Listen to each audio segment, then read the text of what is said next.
El complejo articular de la muñeca incluye dos articulaciones, la articulación radiocarpiana y la articulación mediocarpiana. La articulación radiocarpiana es una articulación de tipo condilia, presenta dos curvas convexas, una curva anteroposterior que corresponde a la flexoextensión y su eje pasará por el hueso semilunar y el hueso grande. Una curva transversal que corresponde a la aducción y a la abducción y su eje pasará por el hueso grande. Los ligamentos de la articulación radiocarpiana y sus movimientos. En el número 1 tenemos a los ligamentos laterales, figura 16, 17 y 18. En el ligamento colateral radial, cubital y el ligamento colateral cubital del carpo. Tenemos a los ligamentos anterior y posteriores en la figura 19, 20 y 21. Durante la aducción, el cubital colateral radial se tensa y el ligamento colateral cubital se distiende. Durante la abducción en la figura 18 se produce el fenómeno inverso, ahora es al revés, y en los movimientos de flexoextensión en la figura 19, 20 y 21.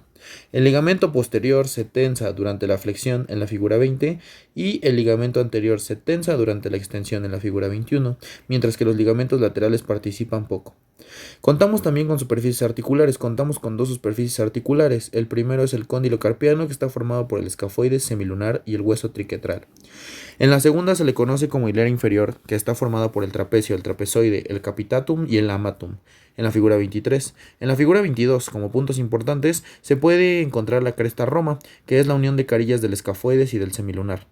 La cara interior o inferior del ligamento triangular, que produce una pequeña hendidura enumerada con el número 15 y una cápsula enumerada con el número 16 que une al cóndilo con la glenoide.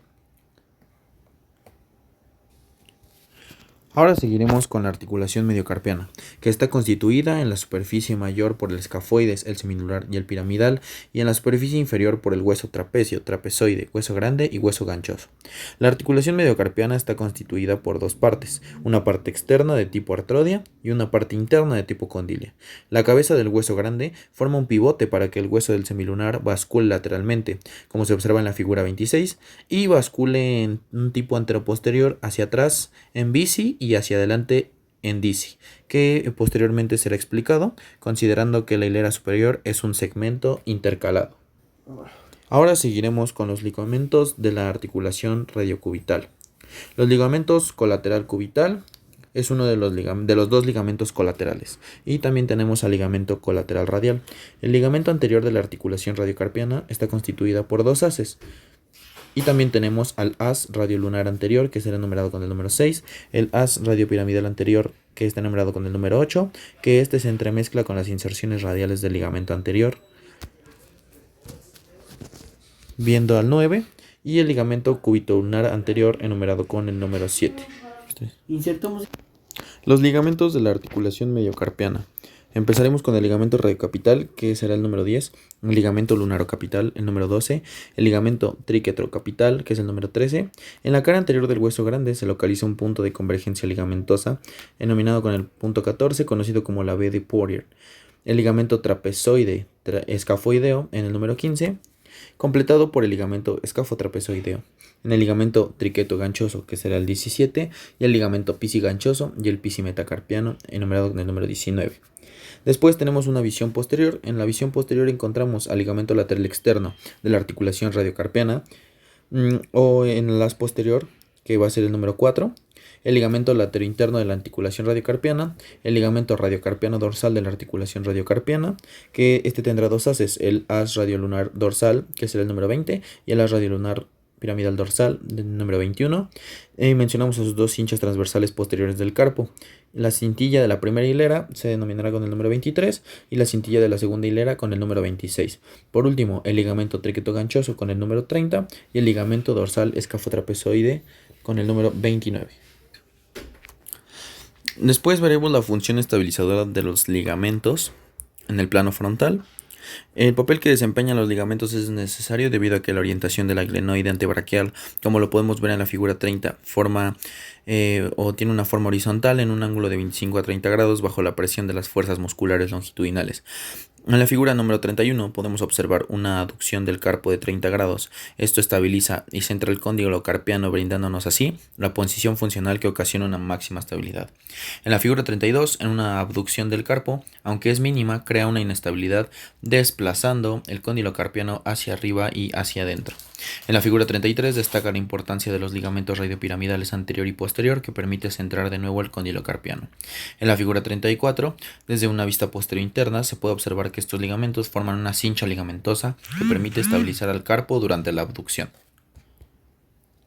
Después veremos la función estabilizadora de los ligamentos en el plano frontal. En la figura número 35 observamos la orientación de la glenoide hacia abajo, que forma un ángulo con el cóndilo carpiano de 20 a 25 grados. En la figura número 36 observamos una flexión de muñeca de 30 a 40 grados, lo que se estabiliza y se centra de nuevo en el cóndilo carpiano. Una ligera flexión de la muñeca corresponde a la posición funcional. En la figura 37 podemos observar que el freno posterior de la urna y la cincha transversal de la primera hilera se tensan mientras que los ligamentos anteriores se distienden. En la figura número 39 encontramos una extensión. El cóndilo carpiano se escapa hacia arriba y hacia adelante. En la figura 40 observamos la tensión de los ligamentos anteriores comprimiendo los huesos semilunar y el hueso grande, produciendo una estabilización del cóndilo carpiano.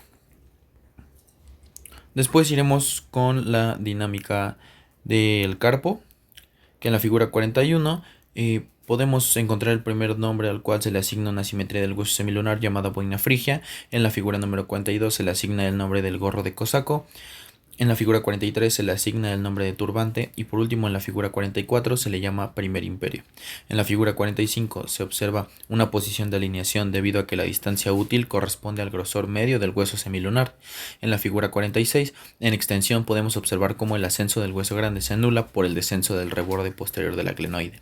En la figura 48, en posición de flexión, encontramos a la cabeza del hueso grande aproximadamente a la misma altura que por arriba de la posición de alineación. Y en la figura 47, en flexión, el centro de la cabeza del hueso grande se desplaza hacia el interior con respecto a la extensión, se modifica a la inversa el grado de tensión y el momento de acción de los músculos flexores con relación a los músculos extensores. La flexión aquí será de 50 grados en la articulación radiocarpiana y en la articulación mediocarpiana será de 35 grados. Ahora será al revés, en extensión será mayor en la articulación mediocarpiana en 50 grados que en la articulación radiocarpiana, ahora será de 35. La asimetría del semilunar en la figura 48 podemos encontrar una posición de alineación observando sus dos frenos tanto anterior como posterior en equilibrio. En la figura 49 y 50 podemos observar una báscula ahora del hueso semilunar tanto de adelante como hacia atrás, ocasionando que el hueso grande se desplace hacia arriba o hacia atrás por una ruptura del freno anterior o del freno posterior.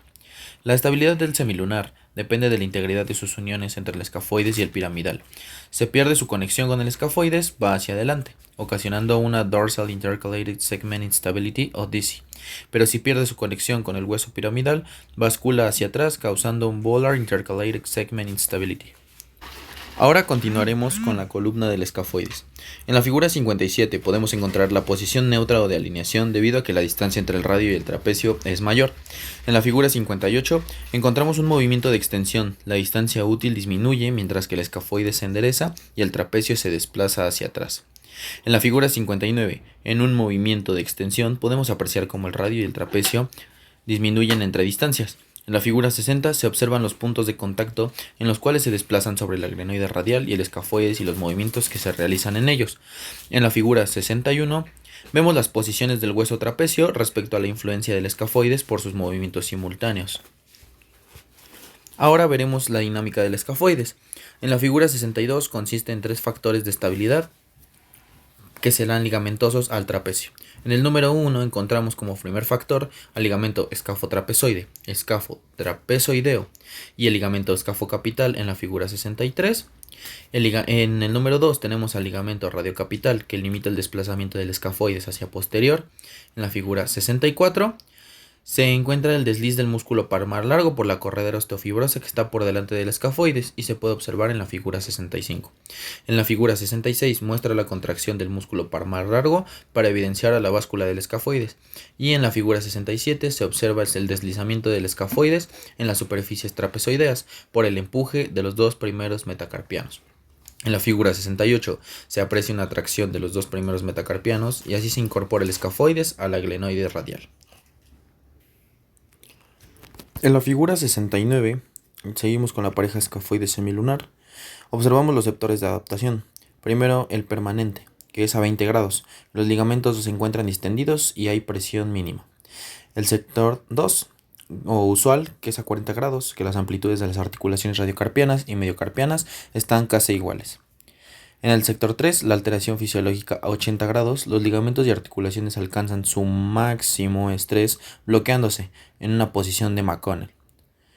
En el sector 4, o también llamado alteración patológica superior a 80 grados, causando una ruptura o distensión ligamentosa produciendo inestabilidad del carpo. En la figura 71 se observa el bloqueo del escafoides por una tensión máxima de los ligamentos radioescafoideo y trapezoescafoideo por una extensión. En la figura 70, los ligamentos radiolunar y lunarocapital se tensan junto con el impacto óseo del cuello grande del hueso grande contra el borde de la glenoides, de modo que en la extensión prosigue avanzando la columna del semilunar mientras que el escafoides se detiene. En la figura 73 se realiza un movimiento de extensión y el escafoides y el semilunar. En la figura 74 se detiene del movimiento por parte del escafoides, mientras que el semilunar sigue su báscula anterior otros 30 grados extra. En la figura 75, el ligamento escafolunar se puede observar como una de las dos caras adyacentes del escafoides y del semilunar. Este ligamento es bastante flexible. En la figura número 76, el hueso semilunar bascula hacia adelante, creando un disci, y el hueso semilunar bascula hacia atrás, creando un bici. En la figura 77, el semilunar adherido al escafoide se puede observar. En la figura 78, el hueso semilunar tiene movimientos relativos de 30 grados. Y en la figura 79, el semilunar bascula en bici debido al ligamento escafoideo lunar. Después seguimos en la figura 81. Aquí describiremos la adopción limitada por el ligamento colateral cubital y la cincha del piramidal para que no sea excesivo. En la aducción, el escafoides es desplazado hacia abajo por el ligamento trapezoescafoideo. Ahora seguiremos con la dinámica de la hilera proximal. En la dinámica de la hilera proximal, en la figura 83 y 84, en la abducción nos muestra que la flexión de la articulación radiocarpiana desaparece debido a la extensión en la articulación mediocarpiana. En aducción, en la figura 85 y 86, observamos la extensión en la articulación radiocarpiana y se compensa por la flexión en la articulación mediocarpiana. Se puede decir que los huesos se transforman a la inversa. A esto se le denomina metamorfosis. En la figura 87, en el polo superior del hueso ganchoso, se presenta en la mayoría de los casos una carilla con contacto permanente en el semilunar. Esto ayuda a transmitir mejor las presiones. En la figura 88, en el caso raro donde su polo superior es agudo y no presenta una carilla permanente, sino que es necesario de una aducción para que entren en contacto el hueso ganchoso y el semilunar. Ahora hablemos del segmento intercalado, donde en la figura 89 nos muestra que la hilera proximal del carpo se somete a presiones de segmentos vecinos y mantienen únicamente por los ligamentos interóseos. Estos huesos basculan en flexión.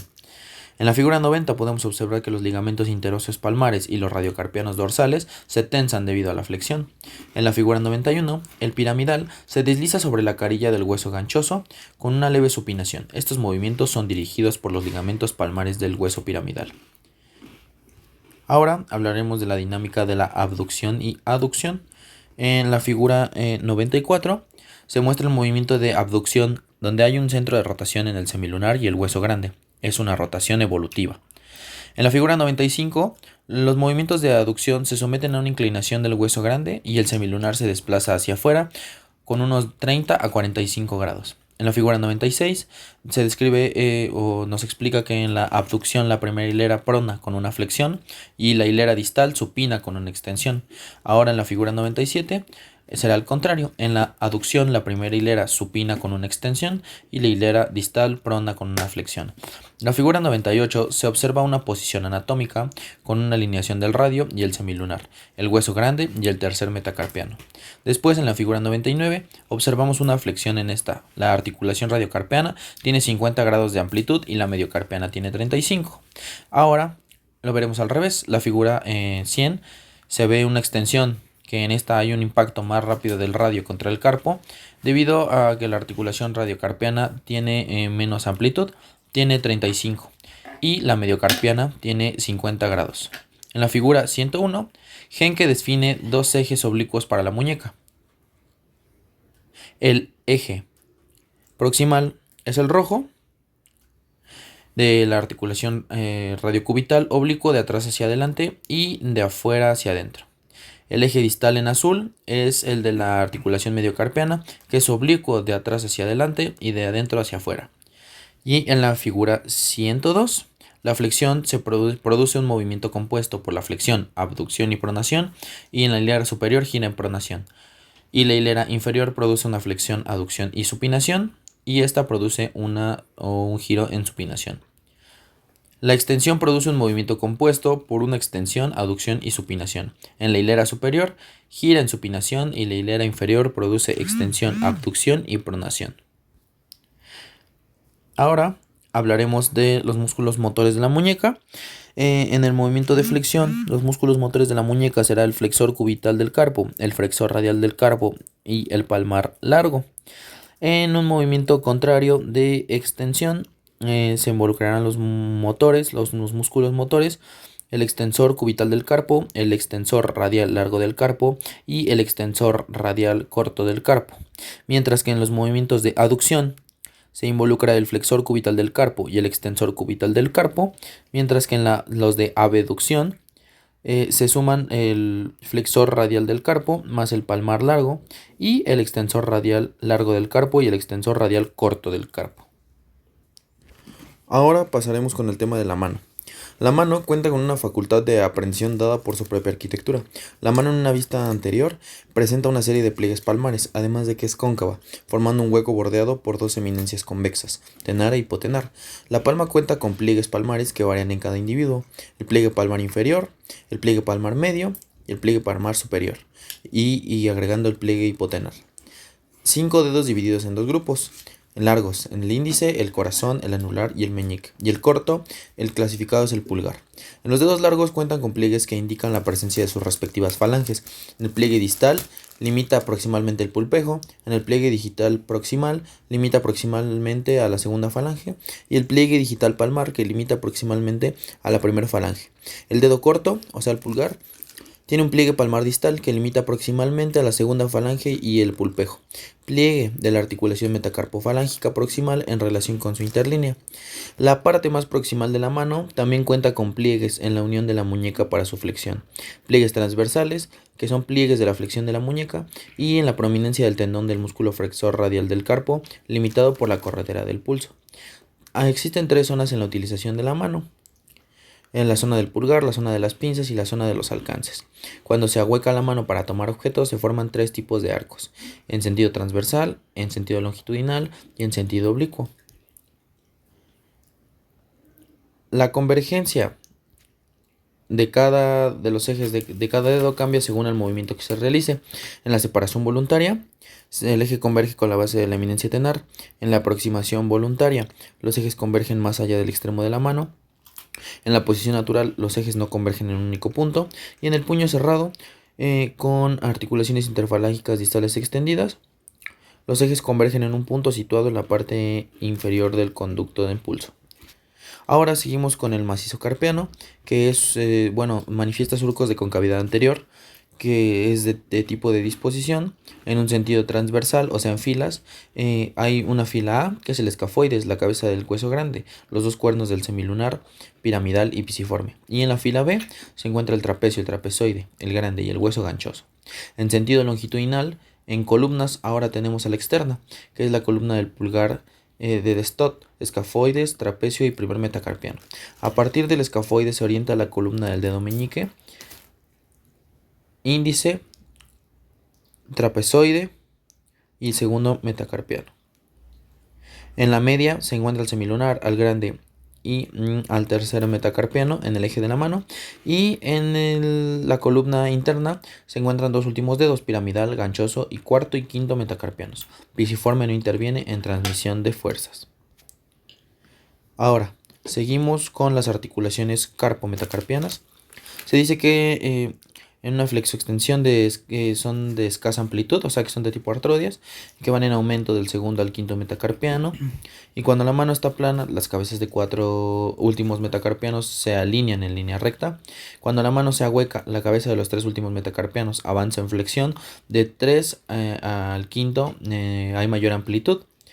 La cabeza del segundo metacarpiano apenas avanza, o sea la articulación trapezoide con el segundo metacarpiano Los movimientos son casi nulos. Ahora, después la cabeza del quinto metacarpiano se desplaza hacia adelante y hacia afuera. La articulación hueso ganchoso, quinto metacarpiano, es de tipo artrodia, superficies ligeramente cilíndricas y hay un eje con doble oblicuidad. Explica que los desplazamientos de la cabeza del metacarpiano en sentido lateral externo y en la cara inferior del macizo carpiano, el eje de la carilla interna del ganchoso es oblicuo en relación con el plano frontal, que va de afuera a adentro y de atrás hacia adelante. Explica el fenómeno de la rotación crónica.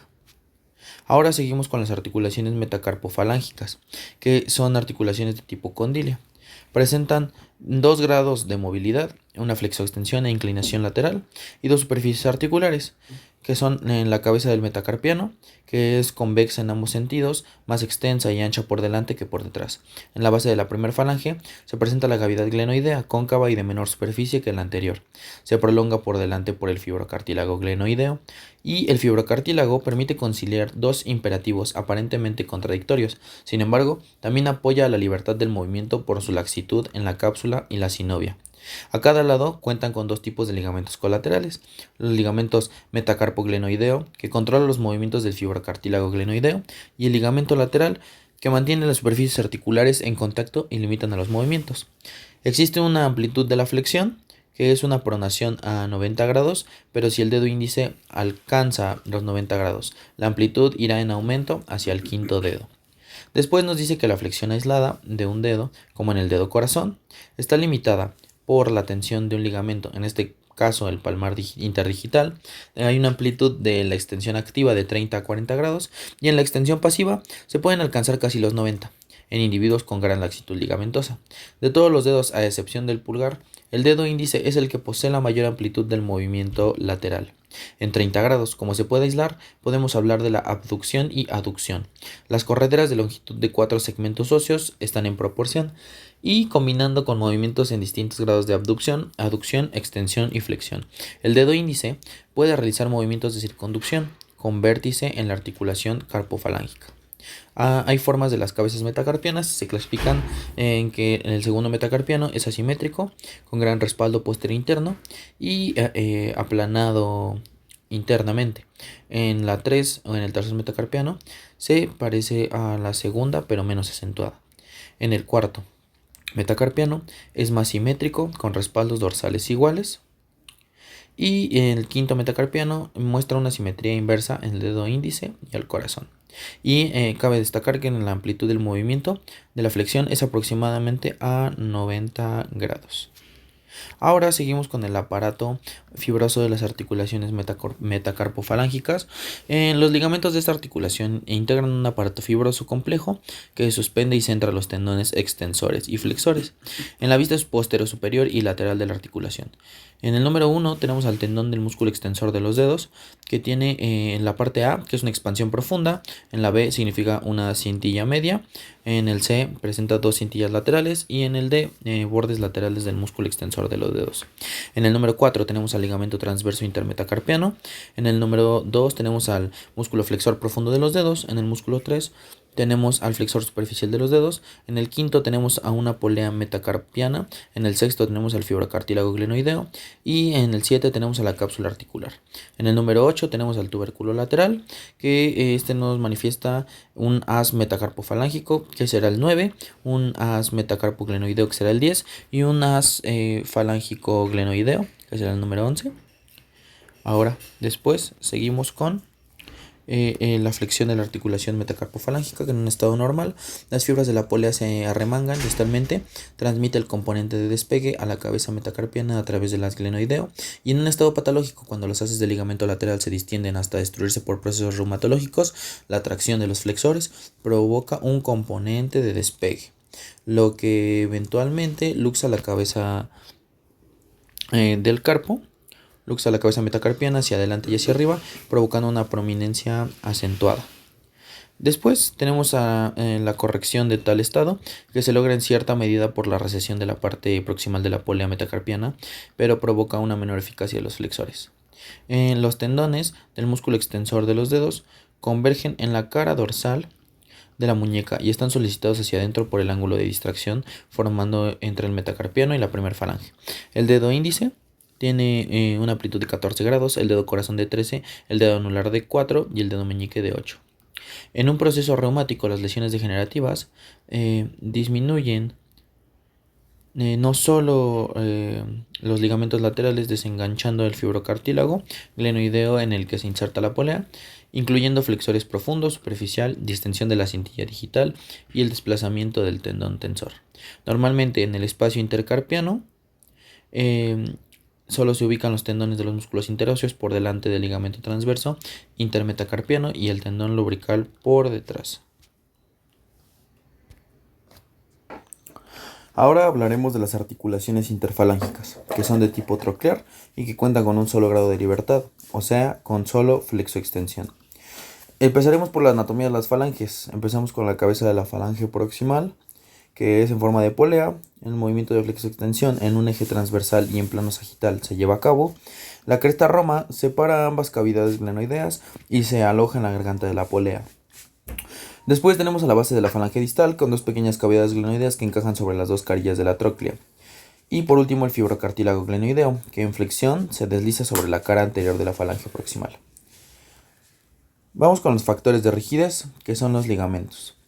Hay ligamentos laterales, en flexión, se tensan, aumentan, apoyan a la falange distal y que no permiten el movimiento de lateralidad y se encuentran distendidos en una flexión intermedia. También encontramos a los ligamentos falangoglenoideos. Después mencionamos a los frenillos de la extensión, que impiden la hiperextensión en la articulación interfalángica proximal, que son causa de rigidez en una flexión. Podemos ver cómo se enumera el haz de fibras longitudinales y a las fibras diagonales. Después vamos con la amplitud de flexión, que es en la articulación interfalángica proximal. Esta sobrepasa los 90 grados de amplitud. La amplitud aumenta progresivamente del segundo al quinto dedo hasta alcanzar los 135 en el meñique. Después vamos con la amplitud de la extensión, que es una extensión activa en la articulación interfalángica. En la articulación proximal no existe y en la articulación distal no existe o a veces es de 5 grados. Después mencionamos que en la articulación interfalángica distal es ligeramente inferior a los 90 grados. La amplitud aumenta del segundo al quinto dedo hasta alcanzar los 90 grados en el meñique. Y en una extensión pasiva, en la articulación interfalángica, en la articulación proximal no existe y en la articulación distal es de 30 grados. Estas articulaciones tienen un grado de libertad o la flexoextensión. No hay movimientos activos de lateralidad, pero sí pasivos de lateralidad en la articulación interfalángica distal. ¿Cómo el dedo meñique y el anular se pueden oponer al pulgar? Esto debido a que su eje de flexión tiene una ligera oblicuidad hacia adentro, por lo tanto el eje de flexión ya no es en plano sagital, permitiendo que la falange flexionada desborde hacia afuera, permitiendo así que alcance el pulgar. Los ejes de flexión se convierten progresivamente en oblicuos debido a la simetría de las superficies articulares y la tensión diferencial de los ligamentos laterales. Correderas y vainas de los tendones flexores. Los tendones, para recorrer su trayecto, deben quedar sujetos al esqueleto. ¿Cómo? Por las siguientes correderas fibrosas. El conducto carpiano, empezaremos que por ella pasan todos los tendones flexores que se dirigen desde el antebrazo hasta la mano. Podemos encontrar el tendón del músculo flexor superficial de los dedos, al tendón del músculo flexor profundo de los dedos, al tensor del músculo flexor radial del carpo, al tensor del músculo flexor largo del pulgar, al tendón del músculo flexor cubital del carpo, al nervio mediano y al nervio cubital en la figura 63. Después encontramos al retináculo flexor, que se extiende entre los dos bordes del conducto carpiano. Después tenemos a la polea poleas fibrosas, que sujetan a los tendones flexores en los dedos, oblicuos y de forma cruzada. Los oblicuos es A1, que es por encima de la cabeza metacarpiana, A3 en la cara anterior de la primera falange y A5 en la cara anterior de la segunda falange. Encontramos después la polea fibrosa cruzada, que son menos gruesas para adaptarse a los movimientos de flexión de las falanges, que es A2 en la cara palmar de la articulación metacarpofalángica y A4 delante de la articulación interfalángica proximal. Después se involucran a las vainas carpianas. Ahora, después seguimos con la anatomía de los músculos flexores de los dedos. Ambos tendones, tanto el flexor profundo y el superficial, se insertan en las falanges, por lo que tanto al llegar a su inserción necesitan no cruzarse en el camino del otro. Por eso, una va a atravesar la otra. El flexor profundo es quien perfora y el superficial es el perforado. El tendón superficial se divide en dos lengüetas a la altura de la articulación metacarpofalángica. En ella se rodean los bordes del tendón profundo para luego unirse en la articulación interfalángica al insertarse en las caras laterales de la falange 2. Después pasaremos a la acción de los músculos. La acción de los músculos, empezaremos con el flexor superficial, flexiona la segunda falange, que puede apenas flexionar la primera, solamente si la segunda está flexionada por completo. Flexiona por completo y su eficacia es máxima cuando la primera falange está extendida por el músculo extensor de los dedos y su eficacia aumenta progresivamente a medida que F2 se flexiona. Después seguimos con el flexor profundo, que flexiona la tercera falange pero también se asocia a la flexión de la segunda, porque no existe extensor solamente para la segunda falange que se oponga a la flexión. Cuando F1 y F2 se colocan manualmente en el flexor de 90 grados, el músculo flexor profundo es incapaz de flexionar F3 porque está demasiado distendido. Después mencionamos a los tendones y como dato principal o agregar un dato, los músculos extensores radiales del carpo y el músculo extensor de los dedos son sinérgicos de los flexores. Ahora pasamos a los tendones de los músculos extensores. Y los músculos extensores son extrínsecos, hay que recalcarlo. Estos tendones son menos numerosos y su trayecto es convexo.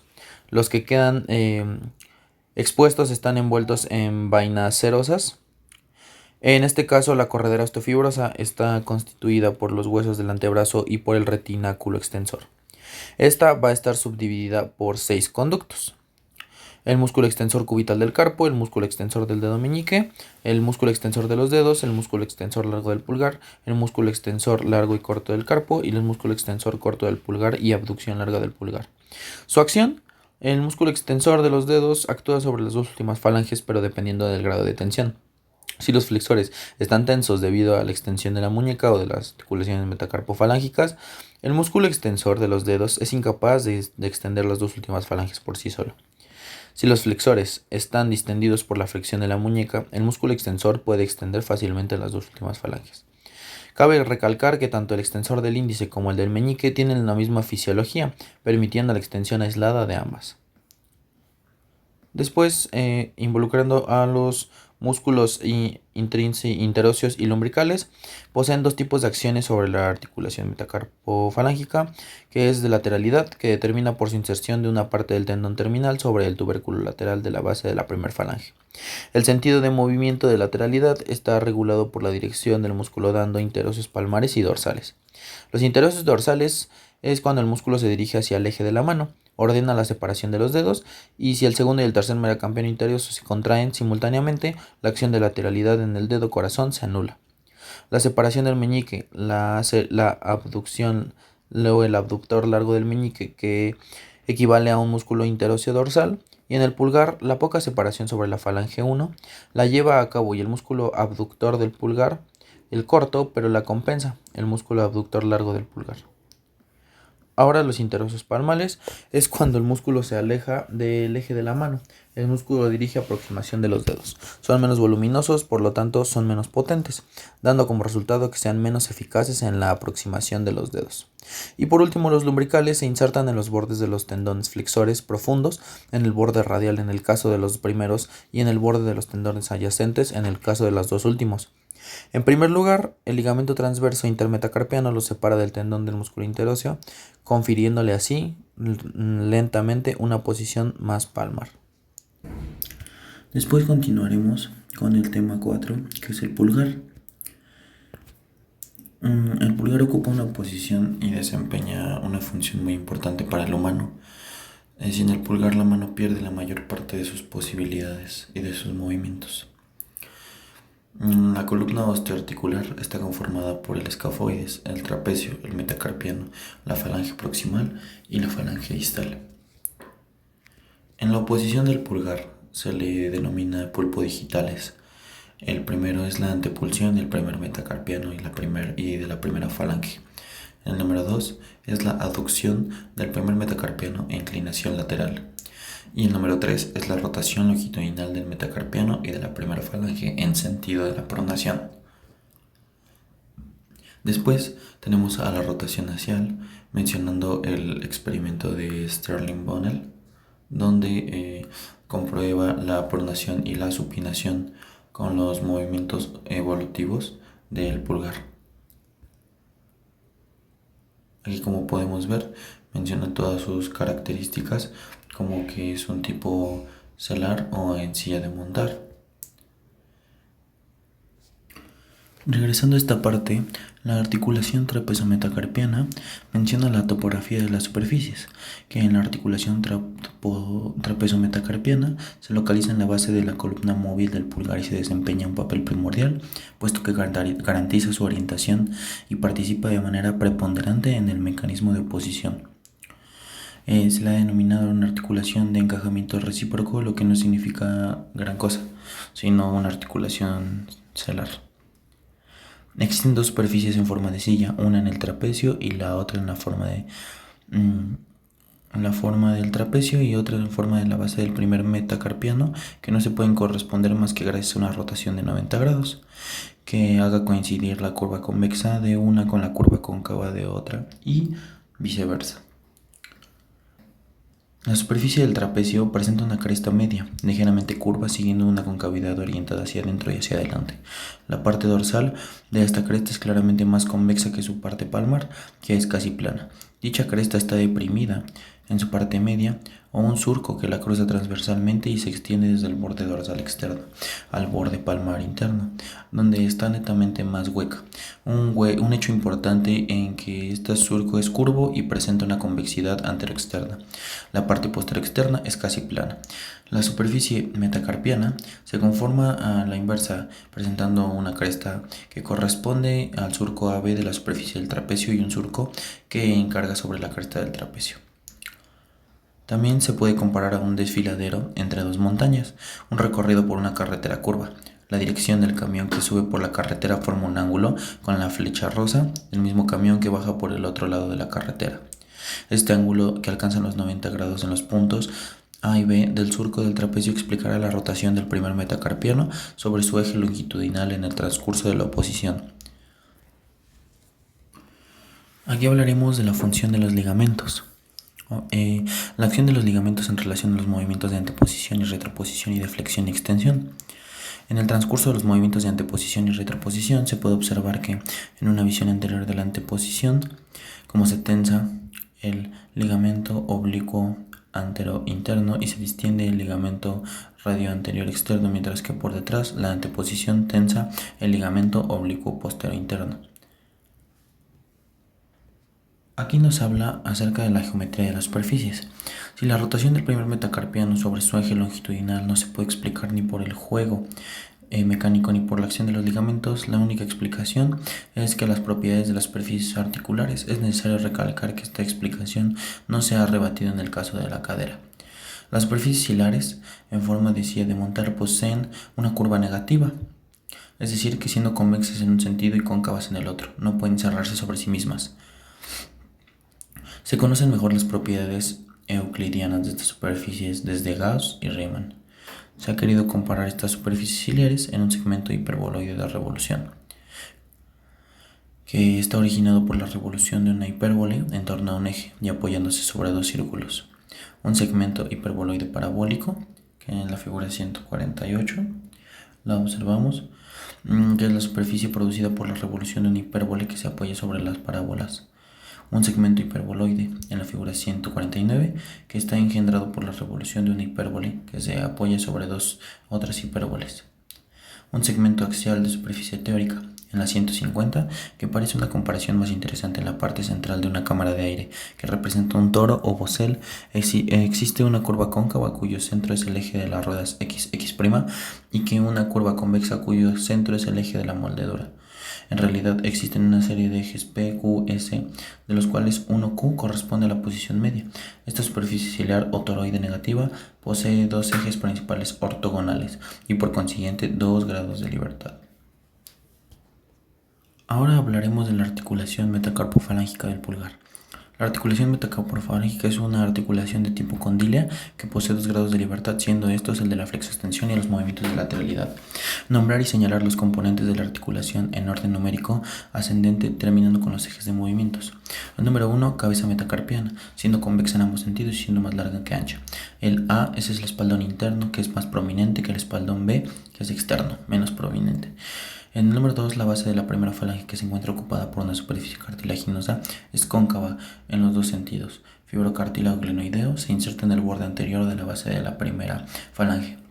El hueso sesamoideo interno, que es el 4, el hueso sesamoideo externo es el 5, el número 6 es el músculo sesamoideo interno, el 7 es el sesamoideo externo, el número 9 es el ligamento metacarpoglenoideo interno, el número 10 es el ligamento metacarpoglenoideo externo, el fondo del saco capsular anterior es el 11, el 12 es el fondo del saco capsular posterior, el 13 el ligamento lateral interno, 14 el ligamento lateral externo. Los grados de libertad. Los grados de libertad es de alineación o extensión. Los ligamentos laterales se encuentran distendidos. El fibrocartílago glenoideo está tenso. Los ligamentos metacarpoglenoideos se encuentran tensos, impidiendo la rotación longitudinal y la lateralidad. Los huesos sesamoideos 4 se encuentran bien acoplados a la cabeza carpiana. Los sacos sinoviales tanto anterior 6 y posterior 5 están distendidos. Y por último se muestra una posición de bloqueo. En el intermedio o en semiflexión, los ligamentos laterales se distienden, en el fibrocartílago glenoideo se distiende, los huesos sesamoideos basculan bajo los espaldones anteriores de la cabeza metacarpiana y se tensa el saco sinovial posterior. 5. En la posición de máxima movilidad se muestran movimientos de lateralidad y rotación longitudinal, que son factibles bajo la acción de los músculos sesamoideos. Tipos de flexión. Teniendo nuestra mano en una posición de alineación vamos a poder encontrar tres tipos de movimientos como se observa en la imagen. En la flecha azul es una flexión pura en torno a un eje transversal por acción de los movimientos de los músculos sesamoideos internos y externos. Los movimientos complejos de flexo-inclinación, rotación longitudinal. En la flecha verde, que es la flexión e inclinación cubital con supinación en torno a un eje oblicuo y evolutivo, por la acción predominante de los músculos sesamoideos internos. Y en la flecha naranja, una flexión o inclinación radial, pronación en torno a un eje oblicuo más asentado y más evolutivo, debido a la acción predominante de los músculos sesamoideos internos. Cabe recalcar que en la máxima flexión siempre conduce a la inclinación radial pronación, debido a la simetría de la cabeza carpiana y una tensión diferente entre los ligamentos laterales. Los movimientos de la articulación metacarpofalángica del pulgar. Para observar los movimientos de nuestro pulgar de una mejor manera se utiliza una posición de alineación usando un tríedro rectangular con cerillas en cada segmento de la articulación como referencia. Señalar las dos vistas que tienen los tríedros. En esta posición la extensión del pulgar es inexistente. Sin embargo, sí tendremos movimientos de flexión. La flexión activa alcanza el 70 grados y en una flexión pasiva llega hasta los 80 o 90 grados. Ahora, cuando hacemos un movimiento de semiflexión podemos contraerse voluntariamente los músculos sesamoideos internos y externos, viéndose más en la contracción de los músculos sesamoideos internos en una visión distal con una ligera anteposición del pulgar gracias a las cerillas que forman un ángulo gracias a la contracción. La contracción de los músculos interóseos externos se puede apreciar más en una vista distal, también con una ligera anteposición del pulgar. Esta vez se nota un poco más en ligera inclinación radial, mayor que en la imagen anterior de los músculos sesamoideos internos. Los movimientos de inclinación, rotación de la articulación metacarpofalángica del pulgar. Empezaremos con el tipo de prensa que podemos adoptar con toda nuestra palma. Este tipo de presa gracias a la acción de los músculos sesamoideos externos sobre la articulación metacarpofalángica. Pero cuando tenemos nuestro pulgar alineado con los demás dedos, la fuerza de nuestra presa es débil y se nos puede caer los objetos. En cambio, si hay una inclinación radial de nuestro pulgar rodeado al cilindro, tratando de hacer una oposición con el dedo índice, por lo que nos da más fuerza a nuestra prensa. Dicho esto, el pulgar hace un recorrido corto como largo, siendo el recorrido corto solo rodeando el cilindro gracias a la inclinación de la falange del pulgar. Pero también puede realizar varias posiciones, desde una débil como la posición A e ir inclinándose hasta llegar a un punto de mayor fuerza que es el F.